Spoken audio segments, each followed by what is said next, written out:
sayang? Baik, Kak. Baik, kita iya. Sekolah nggak libur kali ya? Ya, udah libur nih kita. Ya nih, di rumah banyak banget. Sama. Iya nih di rumah juga aku cuma main scrolling HP doang, kayak main TikTok, main game doang gitu. Oh iya, gara-gara ngajar sama kuliah udah libur ya, jadi terlalu banyak scrolling di rumah. Ya bener banget, awal-awal kita kan enjoy ya, tapi nanti lama-lama jadi bisa kemana ya. Bener banget. Kira-kira kenapa ya kayak gitu sih?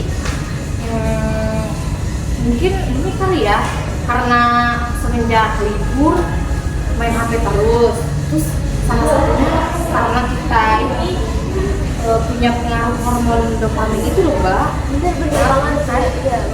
Oh isinya jadi banget ya ini, jadi tambah pusing gitu ya.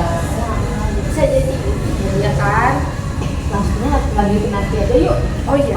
Iya bener, kita pesen. Iya. Sebuah riset yang dilakuin oleh lembaga riset Discount pada tahun 2016 itu nunjukin kalau sebagian besar orang itu nyentuh layar HP-nya sebanyak 2.617 kali sehari dan 5.400 kali buat mereka yang memang tergolong sering menggunakan HP. Angka-angka ini kemungkinan besar yaitu sebenarnya di tengah pandemi yang bisa meningkat hingga sekarang. Masalahnya adalah HP dan segala apapun yang ada di internet yaitu didesain supaya kita kecanduan, supaya bikin kita balik lagi. Nah, ini juga sebenarnya adalah salah satu alasan kenapa orang kesulitan buat berhenti scrolling, buat berhenti dari sosmed. Terus emang gimana sih HP dan internet itu bisa adiktif? Menurut salah satu ilmuwan tingkah laku, hormon dopamin adalah alasan dibalik semua ini. Dopamin adalah hormon yang mengatur sensasi rasa senang di tubuh kita. Jadi bisa dibilang kalau kita lagi ketawa gitu ngeliat meme lucu atau senang nonton anime gitu, artinya si hormon dopamin inilah yang lagi dirilis sama tubuh dan ngebuat kita ngerasain itu semua. Terus ternyata penelitian tentang dopamin juga nunjukin kalau selain munculin rasa senang, dopamin juga munculin dorongan dan motivasi dalam diri kita untuk mencari hal-hal yang bisa bikin kita merasa senang. Inilah yang akhirnya bisa bikin kita terdorong buat buka HP dan scrolling medsos dan nyari hal-hal menarik di dalamnya. Begitu kita udah mulai buka medsos dan nemuin hal yang menarik, sistem dopamin kita nggak akan berhenti begitu aja. Dia bakal terus-terusan untuk mendorong kita buat nyari postingan menarik yang bikin kita senang. Kebetulan hal ini juga didukung sama ya medsos dan aplikasi di HP kita yang nggak ada habisnya untuk nyadain hal yang menarik yang dicari si dopamin ini. Nah, masalahnya sistem dopamin itu nggak ngasih sinyal kepuasan di tubuh kita. Artinya apa? Meskipun kita udah nemuin banyak postingan seru, kita nggak bakal pernah ngerasa puas. Seperti di momen liburan akhir tahun ini, seringkali memberikan banyak waktu luang. Sayangnya, ini juga membuat kita lebih sering scrolling di handphone. Padahal, kita sudah tahu dampak buruknya terhadap kesehatan mental. Dengan memahami pentingnya dopamin detox dan memanfaatkan pendekatan psikoterapi agama, kita bisa mengganti kebiasaan buruk ini dengan aktivitas yang lebih bermakna. Misalnya dengan berzikir, berdoa, membaca Al-Quran, atau menghadiri kajian keislaman.